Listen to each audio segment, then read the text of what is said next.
So again, we talk about cruel and unusual punishment. A lot of times we think of just explicit, direct physical abuse, and those things definitely do happen at times more than they should, and it's one of the categories of cruel and unusual punishment. But also included within that can be solitary confinement.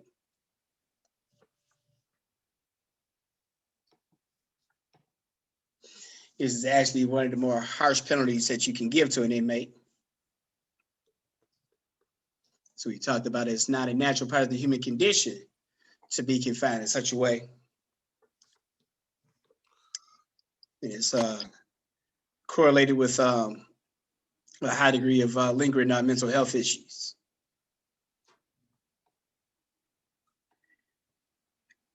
And then one of the more important ones, again, is medical treatment and services.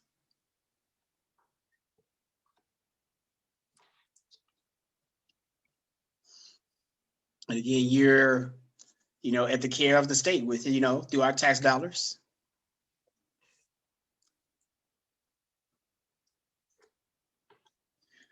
So they have a constitutional obligation to make sure that those services are still meted out.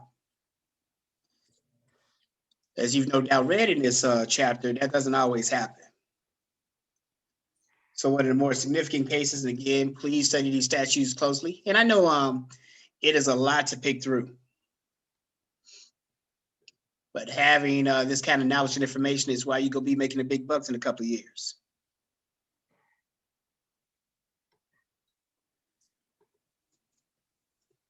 Like it's a reason why we pay, attorneys, the way that we do. We got to know a lot of stuff.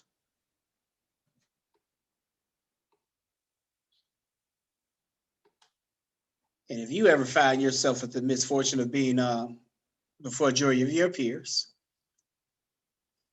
you better hope that they study really hard. But again, the more that you see this stuff, a lot of these cases you're going to see again and again and again and again. They'll become second nature over time, particularly depending upon the area of the law that you go into.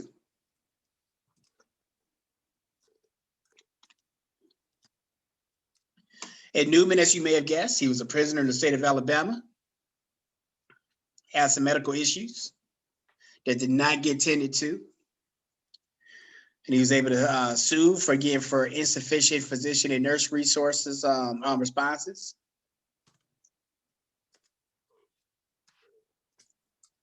And showed that there was an intentional failure here. Estelle versus Gamble, another really important case in this regard. This was in a Texas prison system. And I don't think they go into this level of detail in the text, but very quickly, these are the kind of things that I would encourage you all to write down, though, even though it's not in your text. Like a 600. So as you all know, oftentimes prisoners, they do work within prison. We talked about this and how this practice began in the 19th century. With a lot of corporations, utilizing prisoners, for different service work that continues to this day. In Washington State, a lot of the early Microsoft computers, for example, were built by inmates there. Not sure if Bill Gates gave these cats any commission, but that's neither here nor there. But in this case, Gamble, he was working in the prison in Texas, and a 600-pound bale of cotton fell on him. That sounds pretty painful, right? The prison staff responded by saying, hey, take a couple of pills and don't call us in the morning. True story, they literally just gave him a couple of aspirin. He had lingering health issues after that, back pain, chest pain. Eventually, he had like high blood pressure and stuff. And all throughout the time, he kept trying to tell them, like, look, I'm not physically right. They kept like, look, you good, man? Go ahead, go back out there and work. Eventually, it turns out that, his health began to deteriorate in a way that would not have happened if they just would have taken care of him in the first place. The lawsuit was a lot more costly than the medical services that they could have provided him in the front end. The 14th Amendment says that every citizen, not convicted citizen, not white citizens, not rich citizens. Every citizen is entitled to due process. These include, again, like, and keep in mind, although this is not a history class, I'm sure, from taking American government and other history classes with it as a social science major, the British Crown, the British government, when America was still a colony, pretty much gave them, little to few rights. Just go into your crib and just search whatever they want to. So this is what, again, our right to privacy came from. Say you got to worship this God or else. The right to religion was a response to that. You say this and that about the king. So they incorporated the First Amendment. The free speech also in the First Amendment. And a really important aspect of that was due process, where sometimes like Malik, we're accusing you of treason. Like, what? Who said I did treason? Like, look, don't worry about it, dog. We know you did it. You let us worry about all that other stuff. Like, wait, y'all can't even tell me who accused me? No, we know you did it. You going to jail. They would take you oftentimes all the way over to England to have your trial done in private. And then we come down with a verdict, Latasia's guilty, 25 years. So our court system was constructed in a way to try and, correct those kind of abuses. That if somebody accuses you of a crime, you have a right to know who your accusers are. And keep in mind, we're talking about this in prison, right? So if I'm like, if I'm a blood, I can't be like, hey, the Crips is over there, like, selling drugs. And then like, we come in, like we bust the Crips sales and stuff. And it's like, hey, we heard y'all selling drugs. Like, you gotta, where's this evidence coming from? Who said this? Can my lawyer see the evidence that you all have as well? Do I have a chance to say my piece and offer evidence in my on my behalf that I didn't do this? So even the most hardened criminals have these rights. I mean, we can literally see that you did it. There are people being prosecuted right now after the insurrection at the Capitol, where there's video, Latasia, of them actually doing stuff. They still got due process. Now, as we talked about before, and you may have heard in your other classes, a great deal, many of our citizens forfeit due process. Why does this happen? Like, so why do most people, for 3 extra credit points, how and why is due process forfeited by most people that are in prison? This is a critical thinking question. How and why is due process forfeited by most people in prison? You said how? Mm-hmm. How is it forfeited? Because when they go to jail, they give up their and they convict of the crime, give up their rights. They give up all their rights they had when they was free. Isn't that right? No, like as we've been talking about for the better part of an hour now, they still get to have most of their rights because they're American citizens still, even in prison. So no, so the due process right in particular, how do prisoners forfeit their due process rights oftentimes?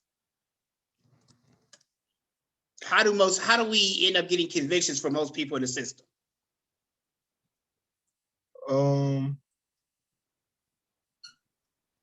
I wanna say mostly like they get threatened or beaten in for us to get no? Okay.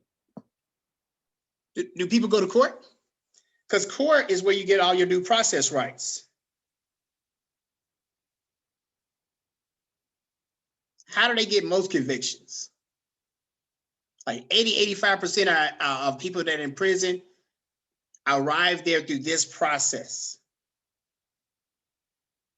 Starts with a P. Plea deal? Yes, God damn it. So yes, most people don't go to court, they plea bargain.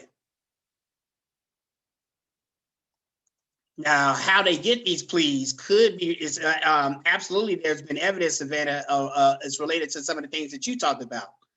That sometimes people may be beaten or threatened into a plea. A lot of times they scare people into it. Like, so the same way, like when I'm asking y'all, like what y'all rights are, like a lot of people be afraid and don't know the law. So they give up all types of rights because they're not really informed about how the law is supposed to work.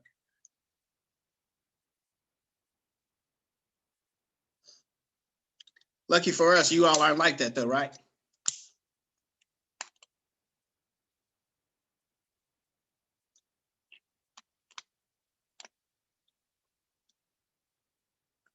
We talked about some of the cases that are associated with the Eighth Amendment. There are also a series of cases that go along with the 14th Amendment as well. The 14th Amendment, again, is our constitutional right to due process.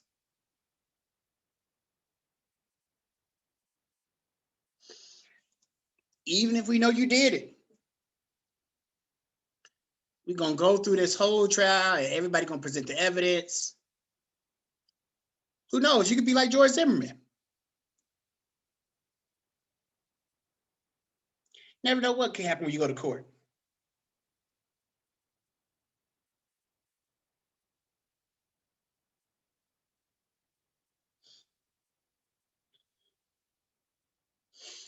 Again, many people don't do this. They told you, the police said, hey, Latasia, we know that you did it. Okay, I'm gonna cop a plea. Like, what? No, I didn't do it. Let me see your evidence, dog.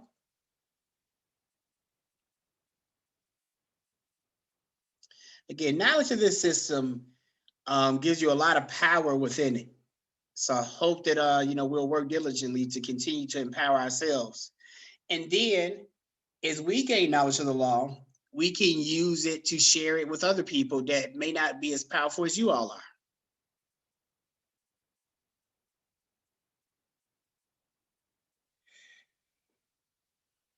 But these are things that are terribly important. Again, we've seen several examples already of people that were innocent, that did not commit certain crimes. People lose all types of rights, lose employment opportunities. So we need to do better in how we construct and run this system.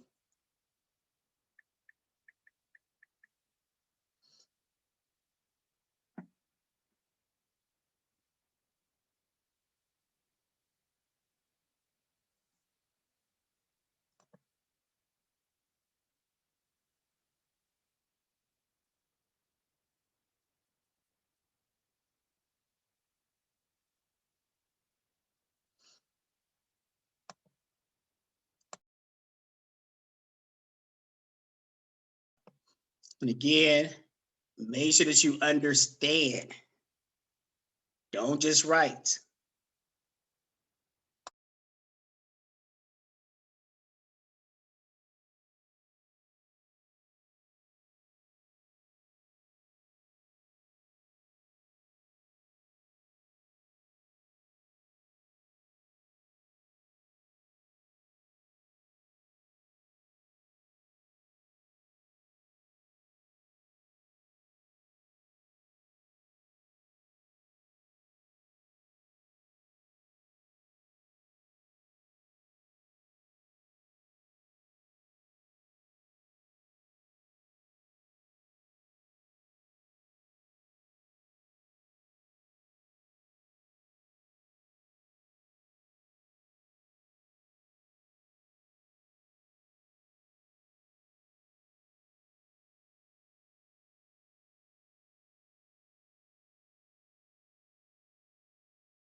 We talked about Wolf versus McDonald previously.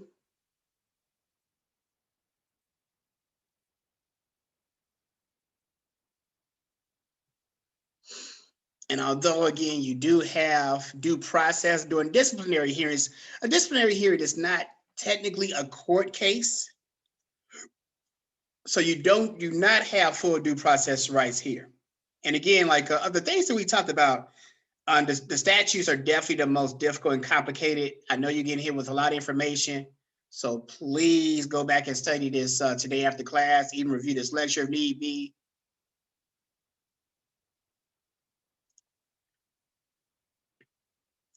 Bounds versus Smith. So one of the things that, has been discussed, for example, like, as we talked about, you're not going to get the right to just do any and everything in prison. You ain't finna get the right to the internet. Savannah, they're not going to get the right to a cell phone yet. No right to a conjugal visit. I'm sorry, Malik.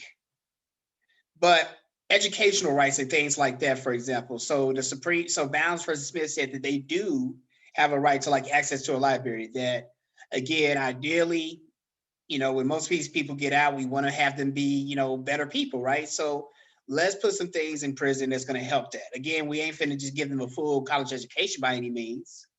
Although there actually are some like more and more steps being taken to do that. Like Alan actually has taught classes to some inmates locally and everything, where again, when they get out of Tasia, let's make sure that these cats have some marketable skills and everything.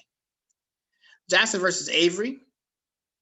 It says that, so like this is a case where you all have probably heard of like jailhouse lawyers and stuff, where again, Latasia, you get locked up, you know that you didn't do it, you ain't got a lot of like money yourself, to like hire a lawyer. So a whole bunch of cats, Savannah, they got all that time on their hands. You can get a lot done. So a lot of cats will read up on the law, and they would really become experts on this stuff. And they start reading it because, again, this is one of the reasons I get so frustrated at times about our lack of reading, Savannah. Is that this stuff, understanding this stuff is not that difficult. You be having people that go in there sometimes, man, with like rudimentary high school levels of education, if that very quickly get up to speed with people that they went to law school. The information, again, is available for you. You ain't got to be paying all these people to get this information and stuff. So a lot of people went into prison. They actually took the education that they had available to them seriously. And they would learn a whole bunch of things about the law. And you learning about the law and learning things about your case, Malik, a lot of times they share information with other people. Like, hey, let's take a look at this case here. Like, I think they probably violated your rights when they came in here and did this. They didn't need to do all that. Let's say, like, what? Let me see. So the prisons had tried to restrict people having those kind of conversations. Like, no, Malik, you can't be sharing. Again, like information and knowledge, man. These people ain't scared of you having no gun. They scared to death of you getting knowledge and information. Y'all understand that, right? So they didn't want people sharing that knowledge that's going to free them. The Supreme Court said, nah, dog, you can't be like, you're going to be telling them they can't share information, they can't work together. Like, what kind of craziness is that? Like, what are you even trying to accomplish here? So again, that little sidebar story, those are the things I want you to remember. Don't be trying to give me no word for word. If I ask you what happened with Johnson versus Avery, I don't want to hear from you. The Supreme Court ruled that institutional officials may not prohibit inmates from assisting one another with legal. Like, just talk. Let's have a conversation. Y'all heard the conversation, right? Again, if you don't have time or you're distracted, this information is always available for you. But it's for you. It's not for me. So access to law libraries, it depends upon the number of inmates. If it's a smaller prison, you probably ain't finna get no law library. They got to make sure it's a number of people available to assist the inmates.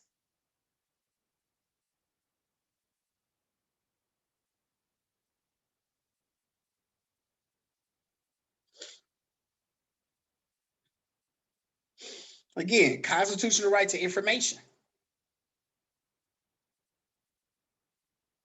We can't only let the rich people or only the lawyers have access to information, can we? That wouldn't be very equitable. So the Supreme Court works to address this. Next time, we'll talk about prisons in more detail. Make sure you continue to follow the syllabus and see where you should be at in the reading.